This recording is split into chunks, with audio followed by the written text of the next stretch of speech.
Water in this mixer right now. Finishing our ration up.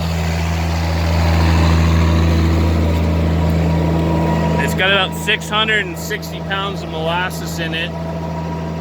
So we'll climb up there and take a look.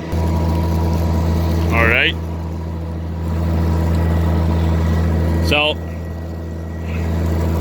there's kind of our ration, running flake corn in it. Some coarser hay grazer right now. Not wheat hay because I didn't have any up close to grind the other day. But I kind of want to point this out. So we're mixing this is a full batch. It'll be about 13,000 pounds by the time we're done adding the water. But if you're gonna buy a vertical mixer and you're gonna add a liquid ingredient, this is something you should keep in mind. Primarily, I've got 2 horizontal box mixers. They take the feed one side and take it back, or you have like the Roto mixes that have a big reel that flip it over. But you can see how that's a lot darker back there. Well, there's more water back there. And I've placed this directly in the middle, but because that water's kicking over, most of my moisture is going to that back end, and it's not coming in here. So if you are running a vertical and you're just now buying one and it's a twin screw vertical, that's just something to keep in mind. All you gotta do is just run a T, and this is too high anyway, I need to lower this. Run a T and dump it over both screws, and you'll get a lot more uniform blend that way. But this is one of the drawbacks on a twin screw design, is if you're only putting feed in one area, then your moisture content is a lot higher in the back, and then it'll eventually change, but you got to sit there and allow it to mix to do that. And this is the very last thing that's going into the ration, so I don't want to be sitting here after I'm done. I just want to go feed. So you just sit there and mix, and you just burn more fuel. Now you can notice some of this is starting to get a little darker, but that back there is way, way darker. But it's getting there, and you can start to see some of that's really starting to show some moisture in it. But it's easy fix, like a $2 fix, and it's not a big deal, but just something to keep in mind. This is a neighbor's mixer. My wagon's down right now, and I'm borrowing this, and I'm very impressed with it. I'm very happy with it.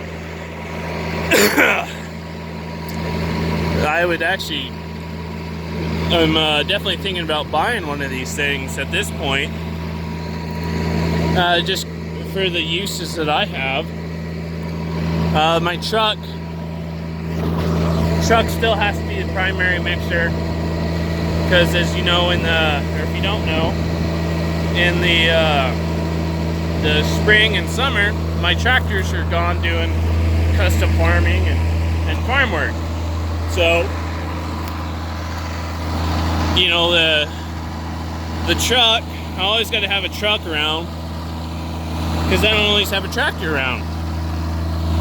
But for kind of where I'm going with more more range cows and stuff like that, having them up close, this is pretty good option. I switched back to molasses. I'm getting all the water out of this overhead pipe, because it'll freeze in the pipe, and then you got to thaw it out and spend half your day thawing it out. So, and we're at molasses. So that's just a little deal that I've come up with. For me, for a mixture like this, I would want the conveyor on this side, just because my controls, and I'm going down a bunk, so it'd be more convenient for me. And so the scale head needs to be in the tractor. So we're at 34,000. I would have a repeater on the mixer or a remote. That way, while you're mixing, you can see. But I would just extend the cables into the cab and have that in the cab and have my remote right there, because that works really great. So far, I'm very impressed with this mixer. I haven't done much processing hay with it, but I have a hay grinder, and you know, I'm mixing quite a bit of feed. And you know, if you got square bales where they're easy to cut and take like sections out of, then yeah, that's, you know, don't need to grind it then if you got square bales. But if all you're running is round bales, then you have to deal with the fact that your round bales can vary, and you have to adjust the weight, your ration blend, off that amount of hay that you put in. Or you either have to process your bale of hay, then unload some of it to match your batch sheets, and that's, you know, that's what I run off of, or batch sheets. So for me, grinding the hay is just, that's the best way to do it. I save a lot of diesel that way. You grind your hay, and you know, even my wife was like, because I was talking to her about this mixer, and she's like, I thought you didn't like vertical mixers. No, I do. I like new vertical mixers. I had an old one that was horrible. But what I found with the 3 vertical mixers that I ran before this one is, if your hay is pre-ground, you're putting way less stress on the tractor, way less stress on the mixer, and you burn way less fuel, because you're not sitting there waiting for that hay to size up. Now, you're not running round bales. Square bales aren't as bad, because, and they're a lot easier to use, because you can kind of judge how much to put in, but you're still not as accurate as having pre-ground hay.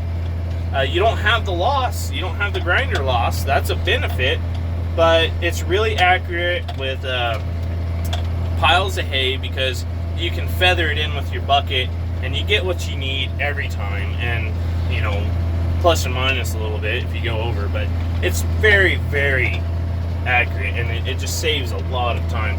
And for me, having a horizontal truck, I'd have to grind my hay anyway, and that's, you know, that's just somewhere I'm always going to be at. So if we can do some more videos of this, I'll ask the guy if he's okay with me doing videos on it. I'll shoot some more videos of it. But if you have any questions about it, just leave them down in the comments, and I gotta go feed cattle now.